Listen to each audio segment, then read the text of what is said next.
The content presented in this podcast and YouTube show is for informational and entertainment purposes only. It is not intended to be a substitute for professional medical advice, diagnosis, or treatment.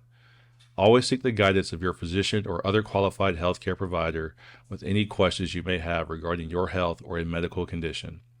Never disregard professional medical advice or delay in seeking it because of something you have heard or seen on this show. If you think you may have a medical emergency, call your doctor or emergency services immediately. The host, guests, and producers of this show are not responsible for any adverse effects resulting from your use of or reliance on any information presented.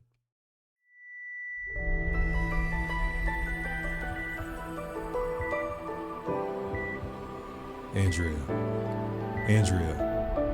can you hear us?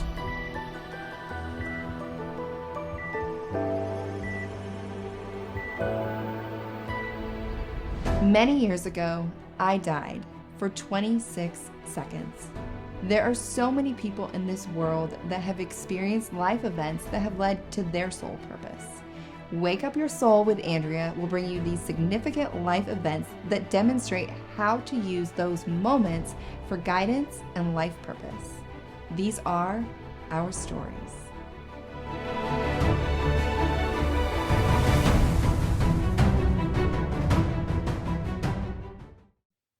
Hi, everyone, and welcome back to another episode of Wake Up Your Soul. Today's guest is Dene Josham, and I'm really excited. It's going to be a great episode. If you are trying to figure out how you can protect yourself or protect your children, this is absolutely the episode for you. Dene used to be a celebrity and CEO bodyguard, so we're going to get to hear a little bit about that and what he's doing now. Let's welcome Dene. Hey, Hi. hi. I'm excited because I know as a mom, one of the most important things for me is keeping my kids safe. And I feel like in the world that we're living in, it seems to be getting more difficult by the day. Yeah. Yeah, it does, yeah.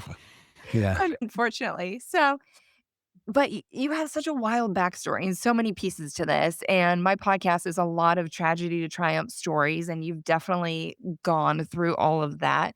Let's go back then to being in the Marines and how things got a little wild and tragic for you there. Yeah, way back. Yeah, way back. Yeah, so kind of from childhood, I was massively bullied. That's why I think that's pushed me down the protector road, getting bigger and stronger and acquiring some skills over the years. It's kind of made me wanting to make sure other people don't go through similar. So for me, bullies, yeah, that was the reason I am potentially like I am.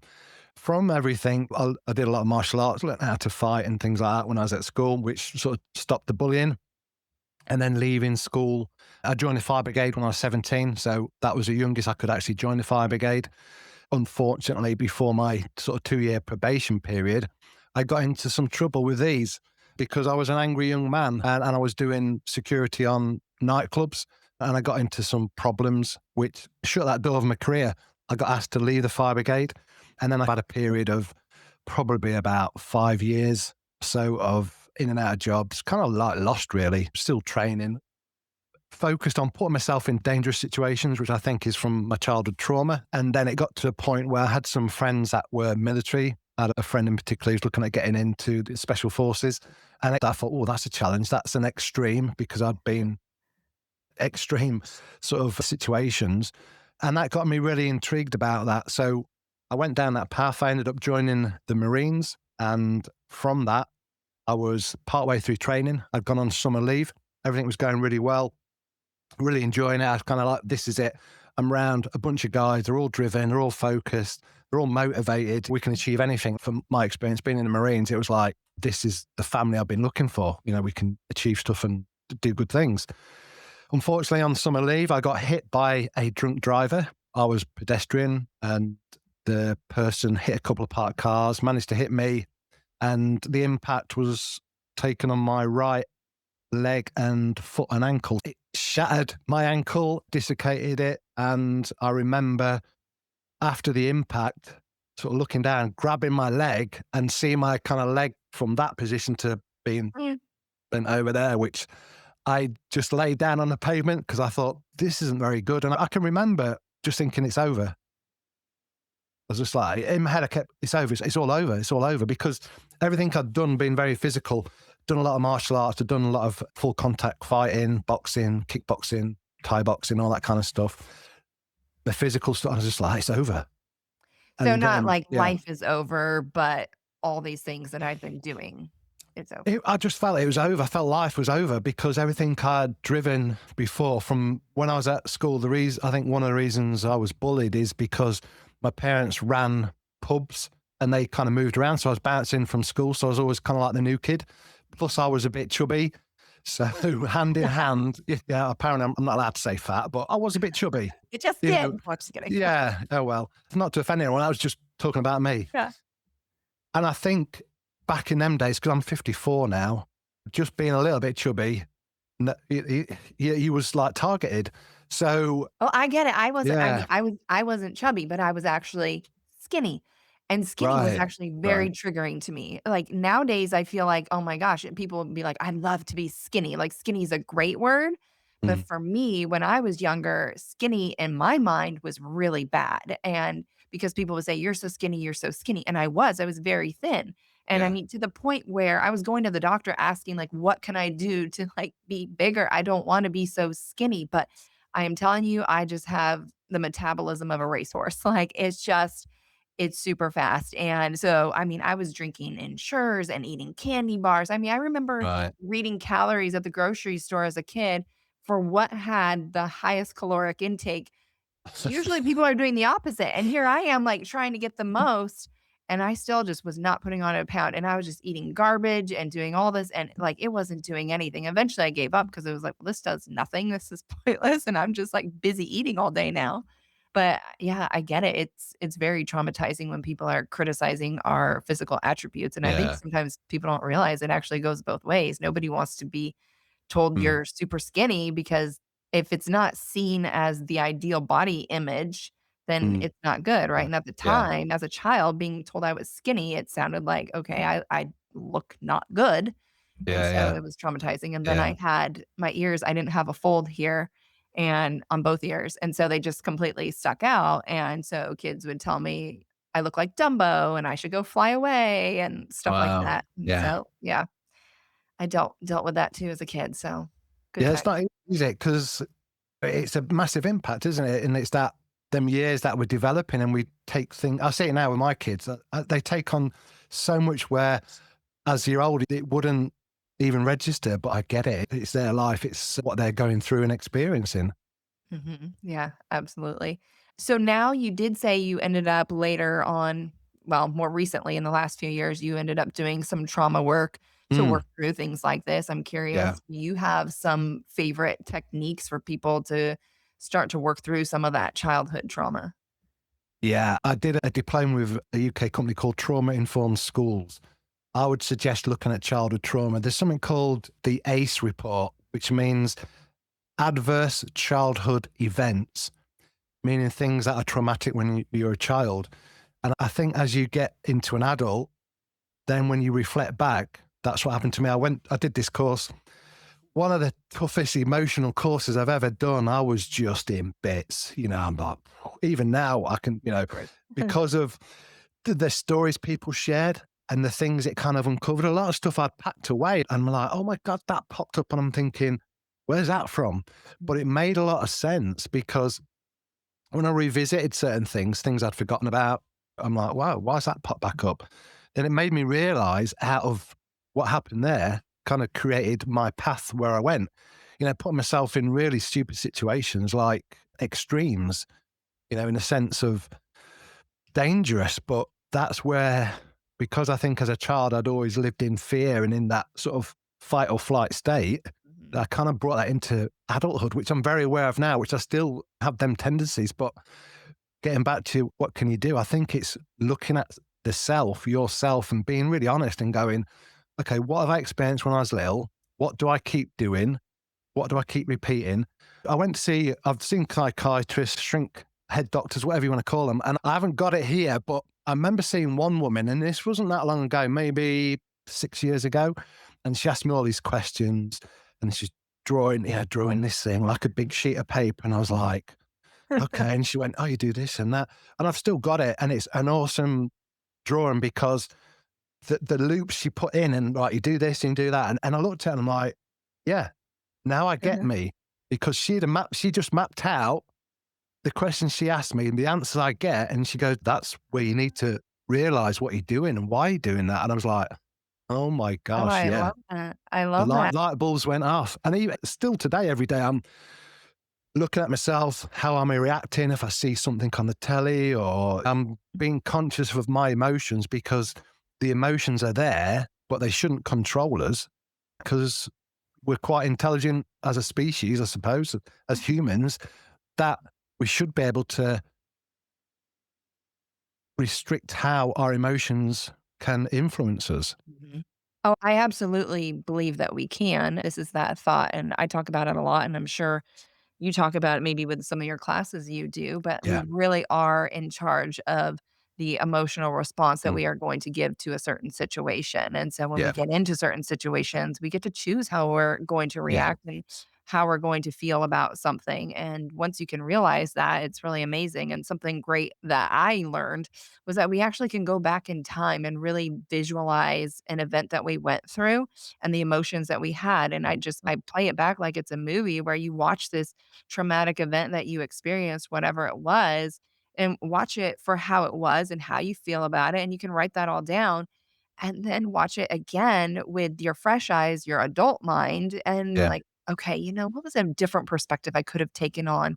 And start to try to embed that into your brain so that you can retrain your brain for how you felt. Because once we experience trauma as a child, we are wiring our brain Mm. for how we're going to Yeah. experience it later. So you have to learn Yeah. how to experience it different from here on out. So, For anybody who's listening or watching this, I think you've got to be kind to yourself because what you've experienced as a child potentially wasn't your fault. And we self blame. Well, I must have been a bad kid. I deserved it. And you go, I question that. You've got to look at oh, it with yeah. I different mean, eyes. well, yeah, absolutely, Dina. I question everything. I mean, I feel like anything a child does, can you really blame them for anything at Uh, all? For the most part, everything they do is a response to something that's mm, going on or some sort of training yeah. that they've had within their world. They're just a child Yeah. and they're impressionable. So, whatever they're growing up around is the reason they're responding. So, even if they go and smack somebody, yes, they physically did that, but where did they learn that? Mm, So do we blame yeah. them or do we blame mom? Do we blame dad? Do we blame the TV and the shows that mom and dad are allowing them to watch? I mean, I feel like you can easily say that children are not necessarily to blame for almost Yeah. all of their actions. There's something that creates them, right? As children, we're creating and shaping them. Definitely. I think the biggest, like you just pinged something in my head then, and we chatted a little bit before, but one of the biggest things I took away from doing that trauma training was don't look like, so if one of my kids is being a certain way, look deeper than the physical response. What's the emotion driving that? Now that's really helped me because now I look at my kids and they're doing certain things. I'm like, what's the emotion? Because they're not a bad kid. They're not bad children, kids, whatever you want to call young people. But what's the emotion driving that kind of action? And that's really helped in a lot of situations. And I think we're in where we are now. I know you're a parent, I'm a parent. We are so different from our parents, not because we're trying to be, we're obviously trying to be the best parents we can. No, through no fault of theirs. It's just there's so much more information accessible. There's so much more understanding. Like I spoke to my partner, we was chatting the other day and we're going, our parents did the best they could with the tools they had. They didn't have the internet. They didn't have all this stuff you can learn and experts talking on podcasts and things like that you can get so much from. And that's where we've evolved, I think, to have better understanding of our kids. The old way of thinking, oh, a smack round the head never did me any harm. And you sort of go, are you sure? Because that isn't probably the right way to handle a situation where if a child's fearful, scared, whatever that emotion is, and they're acting up, it's like a call for attention or a call for help. And it's like, okay, what's the emotion behind what they're doing? Don't punish the child. Like I always say to my kids, that behavior isn't acceptable. So I'm not punishing them. I still love them. Mhm. But if they're doing something, I said, that behavior is not acceptable, but I still love you. But then we need to change that behavior because of this reason and that. So look for the emotion. Yeah, I do the same where I tell them I love them. and whatever they just did was a bad choice. I'm like, and I make it very clear, you are not a bad child. You are not a bad person. I don't think you are bad. I think you made a bad choice, and that is Yeah. it. But I almost try to put the mute button on sometimes when they're throwing their tantrum or something's happening. It's like, okay, I just gotta like place a little mute button on and like tune out of their situation and think about, like you're saying, why are they having this tantrum in the first place? And why are they upset? What is really going on? Because usually it is not what happened right in that moment. It's Yeah. something from earlier in the day, earlier in the week. They were just already Yeah. ready to explode. And so you Yeah. have to kind of go back and like, okay, I can see, I understand. And sometimes when our kids are losing it, it's like, I tell my husband, I'm like, we cannot even come down on them for this right now. I said, this is our fault. We Yeah. let Yeah. them stay up Yeah. super late Mm. last night. They've had barely any sleep. We let them have sugar for breakfast, or, you know, it's like, I have to take the accountability sometimes. I'm like, Yeah. I would Yeah. probably act like an a-hole too if I was like gotten cared for in the right way. Like kids really need their sleep, and my kids Yeah. Yeah. really need their sleep. You look at a child and you go, why are they doing that? It doesn't make any sense. You go, because my brain's fully wired up, I'm fully developed. Theirs are still developing. I think is it 24, 25 when the brain's properly all wired up? Is it Well, 20? depending on the Right. gender. Mhm. Okay. So, yeah. And that's why they're doing the mad stuff, because they're still working it all out. And when we was talking that, it just reminded me of, I remember going shopping with my son when he was little. I mean, he was only about 5 or 6, and he used to hate shopping. And what I found out is because he would go with his mum and his mum would do the big shop.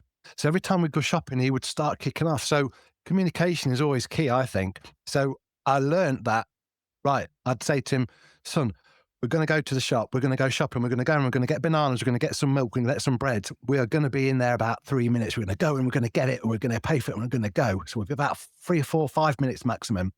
As soon as I explained it to him, he was fine. Because in his head, he thought we were going to be in there for like an hour. And he's like, oh, no, shopping for a kid for an hour is not fun.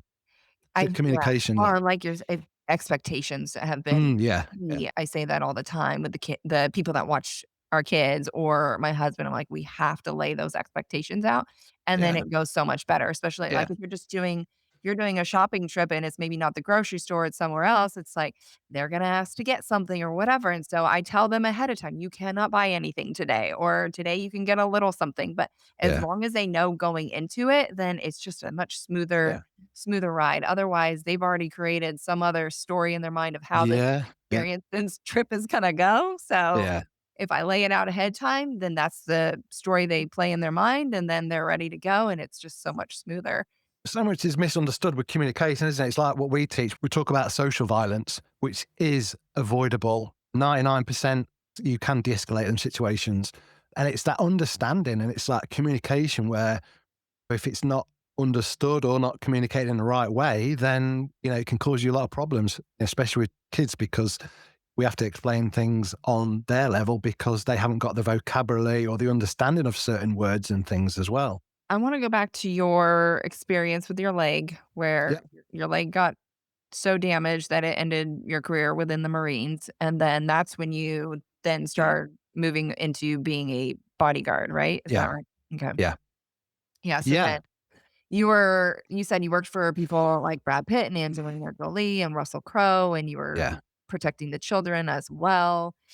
Something I really wanted to ask you was, as somebody that is protecting children of high profile people, they have more risk than the average person, I would say, for their children being Mm. targets or even themselves, right? So, what are some of the things that people can look out for, even if they aren't a celebrity? What are some of those like higher risk things to look out for that we might not be thinking about as the average person? Yeah, I think it's so depending who it was. Obviously, like looking after Russell, he's very high profile. His children weren't in the paper much, so we could go around normally without being recognised much. When you're with him, obviously, a lot of people recognise him. Same with Angie and Brad. Them together, everybody used to recognise them. But when we used to take the kids out, we didn't. Not many people used to recognise them. So Hmm. I would say, looking at your lifestyle, where you think dangers might be, if you're a high net worth individual, you're famous, then that's a different thing you need to look at because it's a different life from somebody who's working a job that doesn't make them famous. And yeah, so for children, the dangers are probably the people closest round the children, because like I've experienced with my kids and looking after other people's kids, certain age, you never really let them out of your sight. And if you do, it's to really trusted people. So you have to have that element of trust, but understanding that, like when we teach stuff, it's 60 to 90% of attacks are people known to us, because they have to have the opportunity. If you're talking about children and being groomed, people have to have the access to the child. Mhm. So that's got to be uncomfortable as it is. Look at the statistics. It's going to be a family member or close family friend or a friend of a friend. Mhm. So it's looking at how, like, who my children spends time with, to whether, if that's an opportunity. And also, obviously, grooming can take a long time, so it can be very subtle, and it's looking for manipulation. And as well, I think it's always going back to statistics, because that's the best information we got. Mhm. Obviously, there's a lot that doesn't go reported. So I know statistically that paedophiles, people that groom children, potentially will target single mums because there isn't a father figure present. Hmm. I So, didn't know that. so reality is everybody is in a bad person's target pool, if you like. So there's certain people that I might be in their target pool because of what I do, because for whatever reasons, my 84-year-old mum is in a different target pool. So my children are. And it's uncomfortable, but we have to talk reality and statistics, because when you look at the statistics, it gives you an idea of what's going on. So if anybody watches a true crime, they circle the trust straight away and then they work outwards, Mhm. because as much as my partner loves me and I love her, I'm sure I really annoy her at times, and we love each other and we get on great, but I'm sure I'm a pain in the butt at times, because some elements of my character, I get that. So Yeah. it's looking at it realistically as well. Who would have the opportunity? Yeah. I've looked after some very wealthy people, and I can think of one person who was a billionaire, and his concern was his son, but he wasn't very well known, not like a celebrity, but he's well known in the business industry for what he did. And his main concern was his son being kidnapped. Mm. So you kind of go, that's pretty feasible. Yeah. I don't know. I Like don't think it can. like kidnapped for ransom sort of situation? Yeah. Yeah. This is like the movies. This is terrible. And when I suppose you have, as always, looking at through a true lens, money. Yeah. People are targeted for different reasons. I remember training a CEO once with his staff as well, which was a great session. I said, oh, everyone's in the target. He said, well, what target pool am I in? I went, okay, you're a successful CEO. I know you're married, but what about a honey trap? Blackmail, a young woman. And then there was a lady who was probably my age, mid-50s.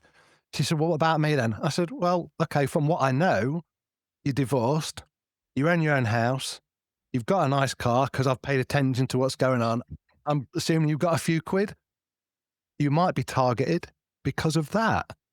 It might not be physical. It might not be a physical threat, but it might be, Yeah. a financial reward or gain. Yeah. Wow. Yeah. There's all sorts of things. So I felt like from what I've seen sometimes within trafficking, Mm. I don't even know how to nicely say this. It's hard to, isn't it? Because I don't think you should say it nicely. When I talk about stuff, I say we're talking about violence today because this is a topic. Yeah. Self-defense gives it this like, oh, we're going to have a bit of fun for an hour and punch some pads and you feel really great. It's like, this is violence. This isn't very nice. The Yeah. topics we've sort of touched on, and trafficking, we can't let the perpetrators hide behind these uncomfortable words. Well, We would, then you correct me if I'm wrong, but my perception has sometimes been that there is higher trafficking amongst children of a lower socioeconomic background. And I don't know why necessarily, other than an assumption maybe that those families would not have the money and resources to try and find their child. I don't know. yeah. You tell Yeah, me. I think no, and that is what you've from I don't whatever you, but that is you as a mum as well. I think that's the thing. That's the skill set you have that I will never have because I'm a dad, and it's very different dynamics and everything. But I think you're right because they're more accessible. If you're talking, and I always thought about when I was looking after Angie and Brad's kids, and I was like, if anything happened, they would probably have the whole world looking for their kids, because at the time everything was great. They're very popular. It was that kind of time where, and I just thought, do you know what? Everybody would probably, well, a majority of people I think would help. Yeah. So you kind of go, wow. It's the Yeah. children that are not as noticed because Yeah. maybe the parents are too busy Yeah. struggling to get by, and, I mean, I'm not Yeah. saying this with any judgment at all, like, I No, get no, it. no. It's a hard world to survive in, especially Yeah. right now, and I can understand that, but I feel like they're looking for parents that are, and I'm not saying turning a blind eye, but I'm saying parents that are very active Yeah. in their work life and they just don't have the time. I mean, there's kids raising kids out there because the parents have to go Yeah. to Yeah. work and that sort of thing, and so I think they're looking for the parents that aren't going to maybe notice because that's what they need, right? They need you to Mm. not notice for a certain amount of time so they can make it a certain amount of distance, and, ugh, I hate this conversation, but, Yeah, yeah. I think you're right. It's not judging anybody. People struggle. You could have the element where somebody's got a lot of money, but are busy focused on the work, and then that child gets screwed because he's passed off to a nanny or a bad person or whoever, and they've lost that connection. Whereas when you're going on the lower end, from what I understand and my viewpoint is, that they can be perceived as lesser value, and that's every kid is priceless as far as I'm concerned. But when you're talking, if you talk class levels or financial levels, that's how some people can perceive them, or wait, so you're saying the parents see the child as less value, or who sees the child as less value? Sorry. the traffickers. The traffickers see the Big, children as less value if they well, come from. less value in a sense of, if you had money, and you're a good person, and you would use all that money to find your kid. Like Yeah, you said, then when there's less money there, less resources, less time potentially, exactly. Yes. all these things that are lesser, which makes the child potentially more accessible, more vulnerable. They haven't got the supporting system. Mhm. They haven't got that adult guidance.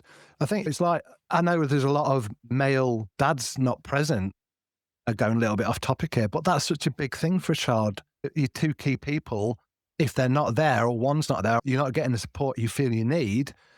Chances are them children will go somewhere where they get the support. And like trafficking, it can be over a period of time. It can be a simple gift, simple, oh, I know how you feel. Yeah, it must be really tough for you. That empathy that predators can twist around. Yeah. Whereas we might understand, again, that's being manipulative. A young person or child, that might be the only tension they're getting. Yeah. Well, and The dynamics are, yeah. and adults obviously have so much more intelligence, and kids don't Yeah, of recognize that course. kids don't recognize that the adult is Mm, able to analyze their situation and figure out what's your soft spot, what's your weak yeah, spot. You don't yeah, have a dad, you don't have a mom, or yeah, your puppy just died, or this or that. I mean, they can really analyze your life and figure out what is missing, what are you needing, and yeah, what can I pretend, yeah, that I can provide. And yeah. yeah, so I completely get that. Can you share with us? I mean, I don't even need name drops or anything, but did you ever get into any sketchy situation trying to protect somebody? What was the situation? I mean, obviously, I've done the hostile stuff. I went to Iraq in the early 2000s. I was in Libya about 6 years ago. Did some training there for the Interior Minister's close protection team, his bodyguards, and me and a few other guys went over to train them, to sort of share our skills with them, because there was a threat on him. The hostile stuff's very different. With the CEO stuff and the celebrity stuff, different risks, different kind of things to consider. Touch wood, I've never had to be physical, because I feel like what we teach as well, everything before that point where it gets physical is so much more powerful. So understanding the situation, understanding the atmospherics of a place, of people, the emotions. Can you share then maybe a time where you recognize that this situation Yeah, is yeah, not yeah, go this isn't going to yeah, end well, we need to leave sort of thing? Like, what, and just to hear, yeah, like, yeah, what were yeah, you aware of so that people can yeah. heighten their awareness? Mm. It's human behavior. I think understanding human behavior and human psychology is massive. So there's a couple of instances. I was with Russell. We was in the Dorchester, very nice hotel in London. If you ever get a chance to go, please do. It's lovely. Great staff there. Awesome. We was downstairs. They've got a Chinese called Chinatang, if I've still got that right, because I've not been there for quite a few years. Next to that, there's a small bar. Literally, you probably get 40 people in there. I remember being there with Russell. He was chatting to somebody at the bar. I was stood sort of just the side of him, just sort of in earshot way, because of the dynamics there. Quite a lot of people. Very posh place, kind of thing. A lot of money there. To my left, I could hear two guys going. The conversation like, "Is that Crow? Yeah, go on." And this was over about half an hour, and I could hear the conversation going. They was getting more drunk and all this. So I'm like, we've got some, two guys here who want to get a picture. Who's going to bother him? He's having a drink with his friend. He's just having a chat. He wants to do something normal. So that was a situation where I'm looking at body language. What's people doing? Where they're going? What's the dynamics? Does that make sense? Does that fit in? Is anybody paying him too much attention? These two guys were. And in that situation, I used my size and my 100-yard stare to turn round to him at a point where I thought, I need to nip this in the bud. And I just turned round to him. I looked at him. I just shook my head and gave him the 100-yard stare. And from that, I think they realised that I was with him because I wasn't drinking. I had just a glass of water or something. And they were like, And that was enough for that situation. Another situation. Dean, hold on. Go on. What is your size? Sorry. I'm just kidding. I'm asking because you've talked about like I got bigger, I got stronger, and I'm like, okay, what's your size? I think I'm about just over a touch over 6'2". Okay. And I'm about 17 stone. So yeah, I'm quite a lump, I suppose. Yeah. So that's where I use my size, and obviously, I think as well when you're bodyguarding, sometimes you're just fed up. And I must have given a real good fed up look, and I just shook my head going, basically it's not happening. And I'm very glad, because I'm glad they didn't sort of spin it around and go, who the heck are you? What are you going to do? Because then, but it did work in that instance. Another instance, I won't give too much detail on this, but I was with a client. I was in a public place, which was a bar. Everything was fine. Everyone was having a good time. And I just noticed there was more guys coming in. I'm like, it's a bit weird. This is a British pub. And I could see people on the phones and all this. And I'm like, obviously, because, the person, I was with, there was probably about 4 of them. I'm like, and they were quite well known. I'm like, this just doesn't feel right. So I said to my client at the time, I said, I think we need to go. And I'm very glad he did listen to me on that particular time. He was like, okay, because I don't flap unless I have to flap, and I don't try and flap. So if I say something, it's of a serious nature, which they listened to me, called the driver, got the driver around, we left. It's fine. Because I just thought, especially the British culture, the British mentality, the people I was looking after, it could be somebody who's drunk, might not have done much real life, and their claim to fame is, I've just punched and I've just knocked out so-and-so. Oh, you're a hero, kind of. Sometimes it's a mentality I get people struggle with. So like when we teach stuff, we go, if you go into being a bad predator, it's not easy, but then you can get an insight into how bad predators, bad people can be. Mm-hmm. Do you put yourself in like the predator's mindset to kind of protect? Does that make sense? You kind of reverse the rules to figure out like, okay, how do I protect myself? What could they possibly be thinking? What could they be going after when you're in certain situations? I think, so we're all predators, by the way. So I always say this because we got this like all lurky, dark person in the corner. It's like, no, we're predators. We're top of the food chain. I know you're a mum, and you can always see this in people who say, what would you do for your kids? Mm-hmm. You do anything. You either get, you go, I do anything, I do everything, I'll kill, I'll die. Yeah. Because you are a mama lioness. You're a female warrior. All women are warriors. Mm-hmm. We are predators. And when you ask a good mum that question and you go, well, what would you do? And if they share that, you kind of go, whoa. So we've all got that potential darkness because majority of people are good people. We kind of leave it over there. Mm-hmm. But I always think that's a good thing to have and to plug into in a positive way if you ever need it. And that's the thing on the psychology bit for me. What I've done, I suppose, as lots of other people have done stuff, it's flicking it around and go, what would motivate that person to do that? Because a lot of people go, well, I wouldn't do that. And I go, I get it, because you're a good person. Mm-hmm. But if needs must, and you was pushed into that situation where you've got to do something to feed your kids, you can become a very different person because of what's at stake. Yeah. And then you got the other side of it where people are not wired right, because they're not. And that's a physical thing. Was it 1% of the population are psychopaths? I don't know. I don't know their Yeah. percentage. I saw I think something it is recently something that like that. said that it said psychopaths tend to have their favorite color is blue. I was like, Do they? I don't know. I was like, but isn't that like every man's favorite color? That's You my all be mum's. psycho. I don't know. That's my mum's favourite colour. And you told me she was a cool mom, so She is. Maybe she's a cool psychopath mum, I know. but does no harm. Does no harm. Yeah. But that's the thing, that you can be a psychopath.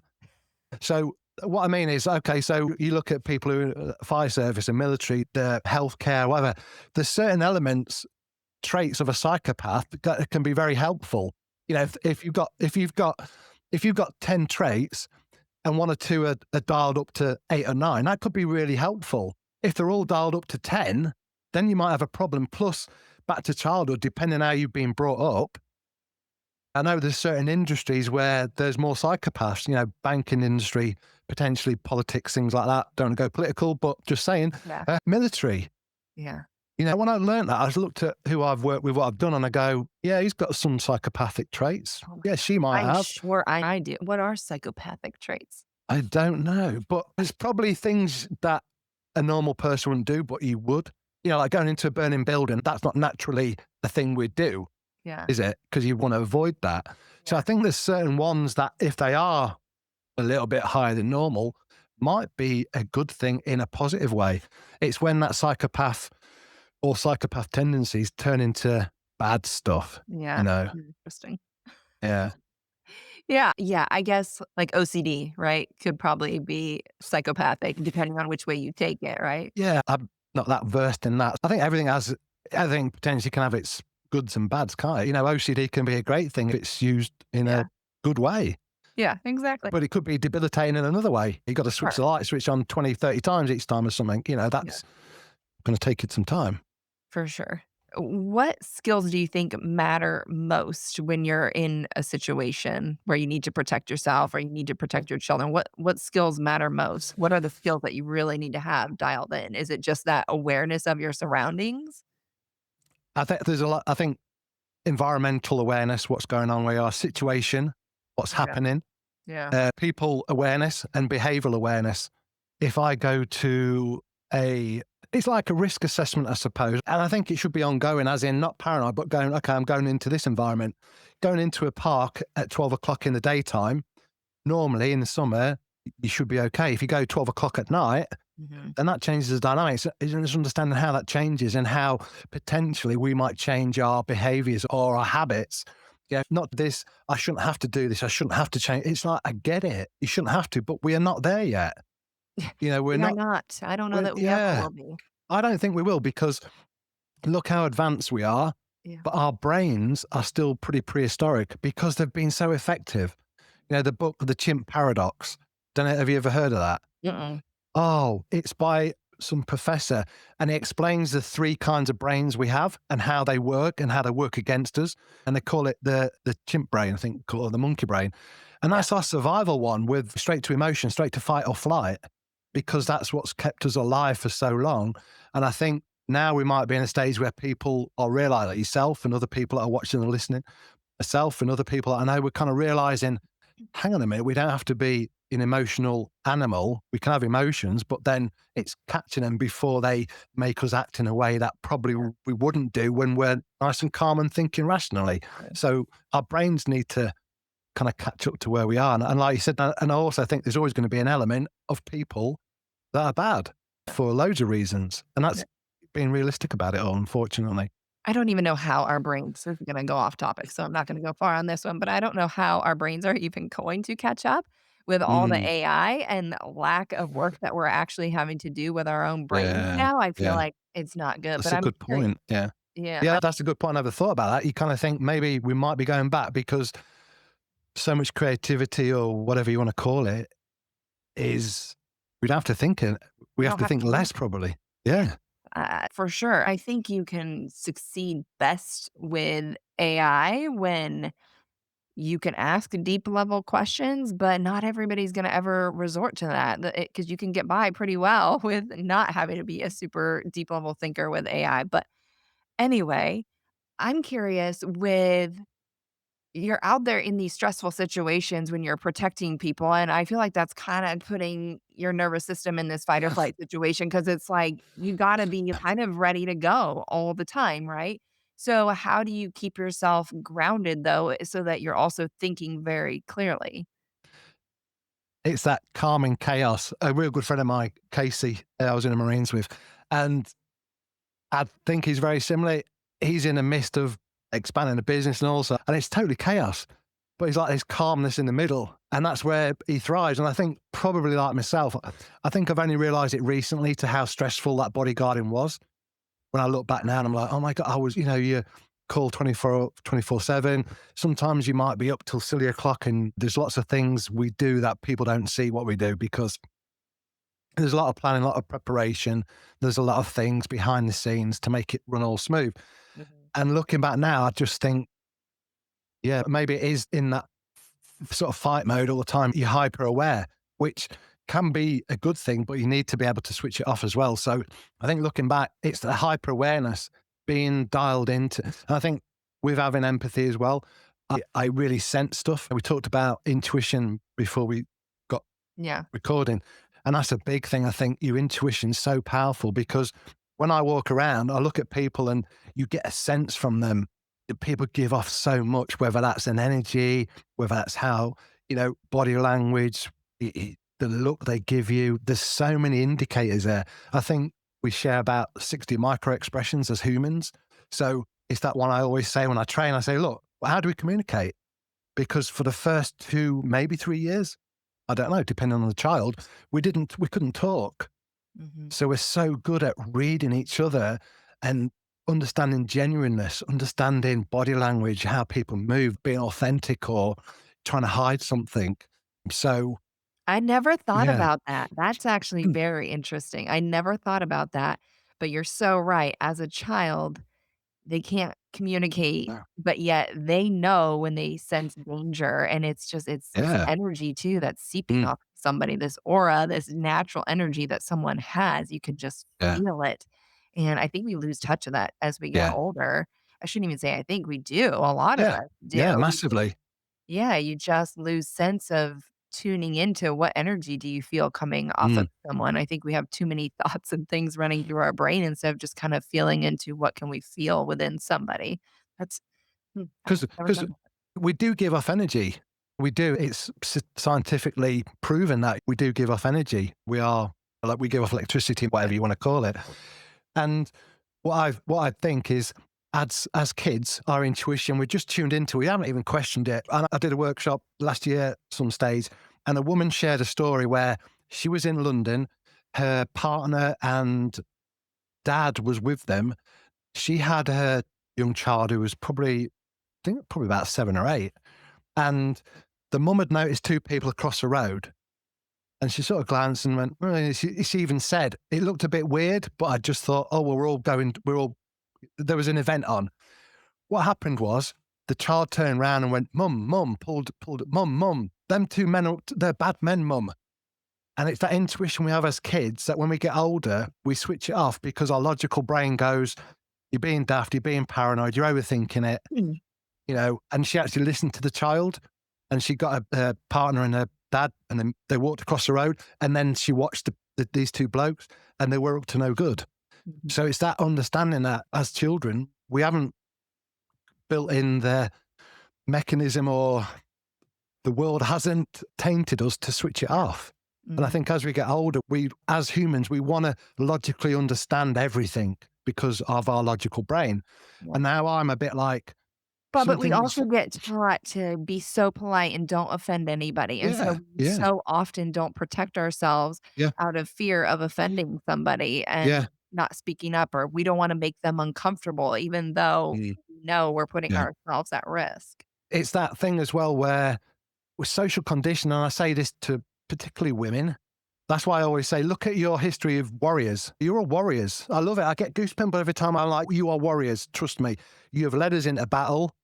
We've stood side by side in battle. Women potentially can be more violent than men. Women are more prone to glassing, bottling, stabbing, shooting people, running them over. Because when you fight, it's because you have to do. Socially, men fight a lot easier because not every man, but some men are a bit daft, and we fight a lot easier socially. Women don't. It's out of a necessity. So looking at that and social conditioning as well, like I always say, and when I do workshops, teach, whatever you want to call it, instruct, I say to women, I say, if you are more worried about upsetting anybody else than your own safety, then I would recommend sitting with that and thinking about that, because I don't care who you are. I don't care if you're the king, the queen, the president, the pope, anybody. No title gives anybody permission to hurt you physically or emotionally. So if we're, as women, conditioned, oh, just go along, don't be awkward. Madness. Set your boundaries, stand up for them, stand strong, get support and help if you need that. There's some people say, oh, what if I make them madder? I'm like, well, what's going on? They shouldn't be doing that anyway. So they're not a nice person. So I would say, put your safety first. A good person would understand. Mhm. If they're not, that's a reflection of them, and how they behave will teach you a lot about that person. A bit like boundary setting. If you set a boundary and you say, I'm not comfortable with that, and the other person goes, oh, you're being oversensitive, or you're taking it the wrong way, you go, no, that's my boundaries. You need to deliver that in a way that isn't like that or isn't. Yeah. So it's being strong and knowing your worth. And it's difficult. Like I always say, as an ally and as a man, my life is so easy compared to how women are. There's a great video I saw, and it was on LinkedIn. Somebody put it up there, and it showed a clip of how a woman navigates a day. And it was like done in a bit of fun, but it was like, oh wow. I watched it and I'm like, you know, what do I wear? What shoes do I put on? What makeup do I put on? Where do I go? And it's like, oh my gosh, how many decisions women have to make in their day. Whereas a bloke, you just go, do that, slap that on, put that on, walk where you want normally. Don't have to worry about anything else. I'm just like, wow, men, guys, we've got it so easy. You do. Yeah. I was just like, and I'm like, I have an idea to a degree, but I'm like, wow, we've got it so easy. Yeah. So what do you teach people within your courses? Are you teaching self-defense as far as like, like karate? Whoa. Like, are you, Not quite. yeah, Yeah, okay. I mean, are you teaching physical moves? Are you teaching physical moves and mindset pieces? What are you yeah. primarily teaching? The awareness, the understanding, the avoidance, the prevention. And then if you have to deal with it, obviously deal with it. So for me, If all you the have to deal with stuff, it, that's when karate comes out. well, it's not, we don't teach martial arts on that, Yeah. because that's the thing where a lot of people think self-defense is martial arts. And I'm not down on martial arts for any martial artists. I'm I just, love martial, yeah. yeah. No, I love martial arts. I've done a lot of different stuff and I love it, I enjoy it. I still try and do it. But violence is very different. So it's the understanding of real world violence. There's no referees, no one's going to come to help you. The person's got different motives, different mindset. So it's looking at everything, challenging ourselves, our own mindset, looking at how we view things, and honesty with the statistics to go, look, this is where you're more at danger. Unfortunately, it's potentially somebody known to us. Mhm. I think it's 60 to 90% attackers are known to us. And that's the stats that we look at that are reported. So it's to have a fresh look at what real self-defense, personal safety, I would like to call it. And also the other elements to it that I kind of bring in from my background, realizing, yeah, we've got other issues out there. We've got stalking. Stalking's a massive issue. We've got drink spiking, syringe spiking, food spiking, vape spiking. There's so many layers to it now, especially with social media. You've got all these different kind of layers to it. And it's not just the physical self-defense, it's the emotional, abusive relationship, toxic relationships. Looking after keeping the emotional, psychological mind safe, as well as the physical body. It's all the stuff to prevent it, avoid it, be aware of it, understand it, never have to deal with it. But if we do, we've got to be realistic. So the physical stuff is not martial arts. It's taught to special forces because it's violence. I'm not going to try and teach anybody to be a black belt. And if you want to be a black belt, awesome. Go train hard, enjoy it. It's a great environment to be around, mindset, good people normally. There's a lot of positives. But if I'm only with you for a short period of time, I have to give you something that is of physical value that if you ever need it, then that is going to be effective and it's going to work for you. It doesn't So matter. Go on. for people going out to the clubs, obviously the drink spiking is a Yeah. thing. Yeah. So what do you teach them? Then I guess you give some sort of tips on, okay, how do you go about your night to make sure that Yeah. doesn't happen to you? Is it just Yeah. simple, put your hand over your glass, don't turn your Yeah. back? It's realizing there is a problem out there. And that's the hardest bit. It's like we spoke about a bit earlier. I call it the what if game. So if you go out with your partner, if you go out with your friends, well, what if this happens? What would we do? And that's when you're sat down having a cup of tea or coffee and you're all nice and calm and go, well, God, never thought of that. What happens if it's like the lady who's changing legislation within the UK regarding drink spiking? Now, I spoke to her and she said, couples are getting spiked. Big guys like me are getting spiked. It's not just women. Men are getting spiked as well for the same reasons women are getting spiked. So it's like, what if? Okay, we go out, we've got a designated driver. Suddenly one of us starts feeling funny or something's not quite right. Okay, what we're going to do? Well, for me, the night's over. Let's get that person, let's get them to safety. Let's get them some medical assistance. So it's that conversation to throw some light on a situation or something you might not have even considered. And guaranteed, if you sat down with 4 or 5 of your friends around a table, there's massive knowledge there because guaranteed, probably one person might have experienced that. They might have done something that worked, that was really good.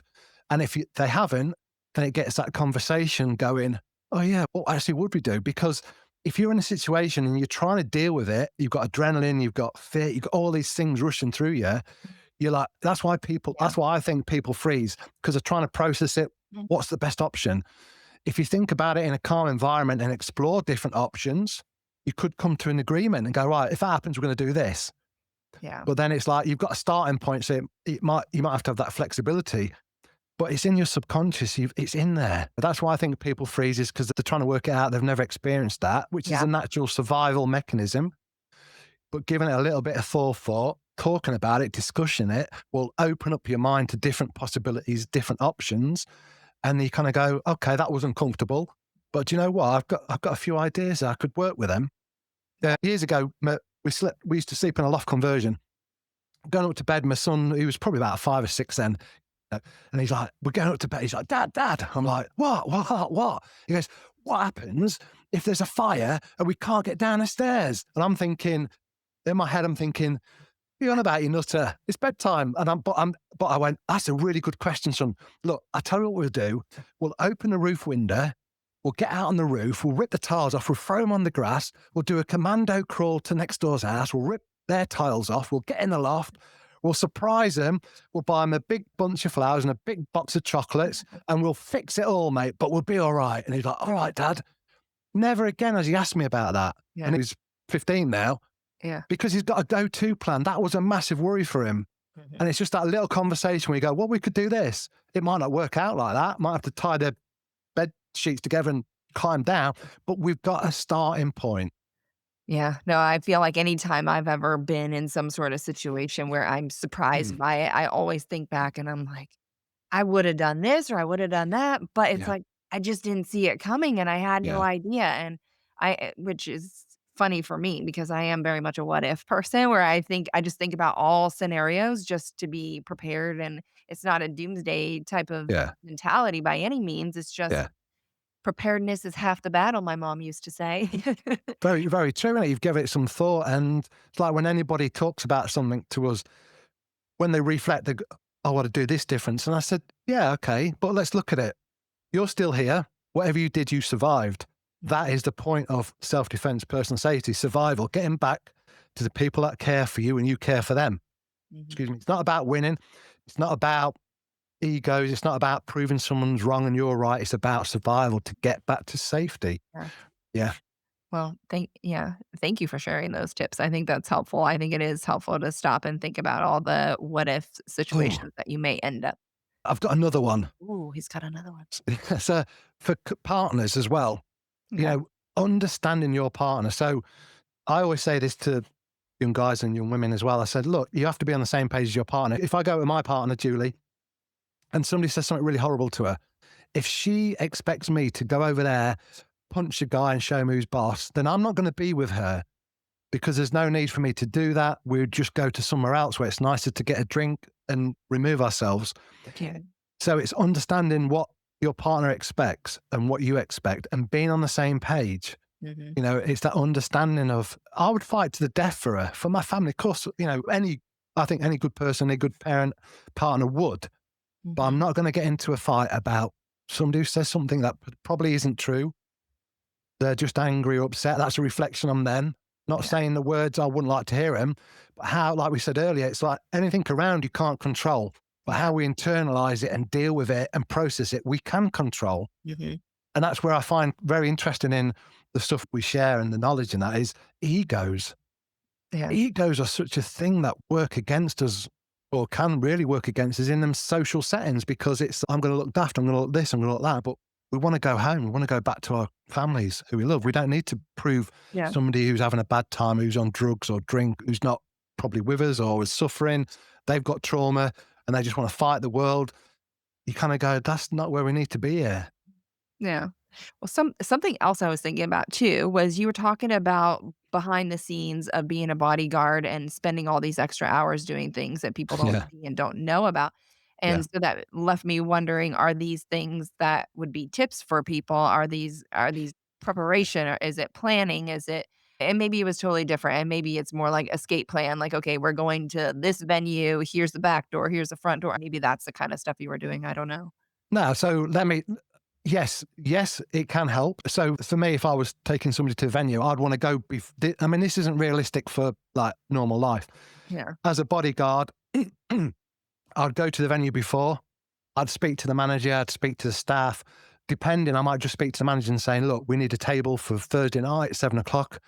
I need you to keep this between us, and I'll tell you who it is." Gauging that, whether or not I tell them or whatever. What I need to know then is, can we have that table? We don't want any bothering. We don't want staff, cameras, autographs, things like that. So there's an understanding. Then what I need to know then is, where can we bring the car and where can we drop off? Is there a different place we can pick up because we're trying to avoid the paparazzi? So is there a back entrance? If there is, can I walk through the kitchen? Because we'll take them through anywhere. It's like, this is a safe route. We can get people in and out. Things like that you can bring into like normal life. So yeah, anywhere you go, it's just being that observant. You go to the cinema, you're going, where am I sat? Where's the exit? Where's the toilet? Just sort of stuff you go, well, the toilet there, exit there. I came in there. They're my options. It's that quick sort of analysing, going around, well, okay, what would I do? Well, I can get out that door. Oh, I could probably go for the window. It's just summarising up and a little bit of preparation. If you're going to an event or something, where can I sit? Where's better for me to sit? If there's something does happen, because I know what, with America and things that happen in the UK, it actually is that kind of stage in history, I suppose, where we might have to do a little bit more planning, a little bit more sort of thinking, okay, where can I make this easier for me, my family, to exit, to entry? What do I need to be aware of? Do I avoid that or do I go? And having a game plan Yeah. is something that okay, I've given it a bit of thought. We're going to do this. We're going to do that. That's sadly how I feel sometimes going to big events, right? Like a big sporting event Yeah. or a concert and looking at like, if something happens here, like, Mm. how am I getting out the fastest? What's the Yeah. fastest way out of this venue sort Yeah. of thing? So the what ifs and really knowing where you're at and who's around you Yeah. is really important. And sounds like if you have zero friends, you're going to be extra safe. Yeah. Yeah. Big Yeah. takeaway. It's one of those ones, isn't it? Everything's got a risk. People slip up in the shower, in the bath, and hurt themselves. So it's looking at your life to go, okay, what do I need to be aware of? Can I change things? Can I make it safer for me and other people that doesn't have too much impact on your life? And then Yeah. if you have got a problem, obviously you need some support, help, and advice on that if you really have got issues. Yes. Yeah. Thank you. Thank you, Dean. Where can people find you if they want to connect with you? Yeah, I'm glad you did that. Stop him talking because I could talk forever. Oh, no. Yeah, we've got a website, which is streetwisedefense.com. So we've got a website.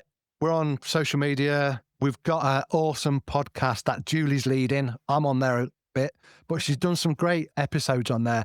Taxis, all sorts of things to do with personal safety. So that's free. Get on there, have a good listen to that. There's some great content on there and that'll help a lot of people. So yeah, we've got a website, social media. Yeah, if we can help, please reach out to us. Well, now I'm curious, real quick. Yep. Popping in a taxi, popping in a Uber, like, Mm. what are those tips? I mean, for me, I Ooh. usually snap a picture of the driver and, like, they have, like, a card there and whatever, and I have a Mm. license plate. Like, I just send as much Yeah, information as I can out to whoever it is, a husband, a friend, yeah. or Yeah, I could talk a lot on that. Maybe listen to the podcast. Quick fixes. It's better to travel not alone if you can. Checking the ID, the driver's ID and stuff. Asking them who they're waiting for. Don't give any information off. When you get in that taxi, if you could be talking to somebody, you could be deception's used against us, but you can use deception and you're allowed to lie. By the way, if you've got to lie to stay safe, lie. So you could be making a pretend phone call. It's analysing what's going on to if you're happy. Do you know where you're going? Can you follow it up an app and go, okay, that makes sense. Personally, I'd sit behind the driver because that limits any, if you're in the front, obviously yeah. access is a bit different. Yeah, it's difficult to give like proper advice in a short period of time. I was going to say the podcast covers it all. That'll give you kind of like the little nitty gritty bits as well. Yeah. My friend and I, we got into, I guess it was an Uber one time, and oh my God, we were scared shitless. And because of like Really? my intuitive gifts and everything, I can feel other people's energy very easily and very well. So Right. I could feel that she was like sick to her stomach, gonna throw up, and like she was really getting very anxious. And I mean, I was anxious too, but also like I knew the guy driving the car was not okay, but I also Right. knew Right. he wasn't really gonna do anything if we just played his game and bought into everything he was saying. He was saying a lot of crazy shit, but Right. I could tell, like, this is the kinda guy, like, just don't set him off. You set this kind of person off, like, they might drive you Mm, somewhere else and take you yeah. out. But I was like, if we just pretend he is the best and just go along with his stories, it's all Yeah. gonna be good. But I mean, meanwhile, yes, I'm, like, looking at the doors and locks and things, and I'm like, okay, if we have to stop, like, we'll figure this out." And I feel bad, and I don't know what would have been the right thing to do, but we did not report it to Uber or anything because we were so scared of this person. I felt like if I put in a bad report and it got back to him, I didn't know, like, Yeah. I don't know on the other side of it. I don't know if Uber Yeah. tells them who rated their drive bad or what, and I'm like, I don't want this man coming after me, so I'm just gonna leave that alone. I don't feel guilty. I think that's self-preservation kicking in. When you're looking at like the consequences as well, people think self-defense. You go, well, what's the aftermath? Revenge, all these other things as well. So I think you did exactly what you needed to do because you both came away from there. Don't be down on yourself for not reporting it. It's a tricky one because, like I say, there is consequences, and it's all right for someone to say, well, you should have reported it. It's like, but they're not you. You're thinking about other things on a wider scale. We all have to do what we think is right for us. And I think it's like setting your boundaries and standing up. Sometimes it's not as easy as that. And it's a bit easier for me because I'm a bit of a lump, a big bloke and all that. But I get why women have to navigate like that. And for you, using your deception skills by playing along, I think that's smart Yeah. because that served its purpose Mm. and it worked for you. Mhm. Yeah, you would think, "Oh, if you felt like this was unsafe and bad, you should have just asked to get out," and I felt like that would have Mhm. been wrong too. Yeah. I felt like if we would have done that, he that could have set this person off. Yeah. So, I'm like, instead, I was mapping it on my phone to Yeah. make sure he was going the right way, and I'm like, "Okay, as long as he stays on course to where we asked him to take us, I think we're gonna be okay." So, I just kinda kept writing it out, and I had all these thoughts and plans in my head, but we But made I it. think that, but I think that's where sometimes it's second by second because obviously you were very aware and you're trying to play along with it as best you Yeah, can because you're feeling that's the best thing to do, which it was because it worked. yeah, And things can change second by second. It's one of those ones where I would say if suddenly you go off track and you go and work and then he's slowing down, for yeah, me, that would trigger me in a sense of this isn't where I want to be. This isn't right. This doesn't make any sense. So personally, I'm just speaking for myself. If I was in that situation, as soon as he's slowing down, as soon as he got to a stop, I might be physical because I Okay, have to take. I was just gonna jump out of the car. I'm like, if he's off track, I was just gonna be like, "Oh, Yeah. good, bye." I think it's one of those ones where it depends where you are, because if somebody runs after you, then it's Yeah. difficult. If somebody's trying to drive after you in a car and you jump over a fence, you kind of go, the environment will dictate what you can Yes, do. for So it's sure, for sure. sometimes it's Yeah, minute by minute, second by yeah, second to what's the best way to deal with it. And absolutely. there's no right or wrong. As long as you survive, Yeah, great. yeah, for sure. Thank you so much for all this Thank information. you. This was very entertaining. Thanks for listening to me. To rabbit on, blah, blah. But no, thank you. Appreciate reaching out to us, and I hope you get massive success with what you're doing, because I think it's awesome. Thank you so much. Cool. Thank you.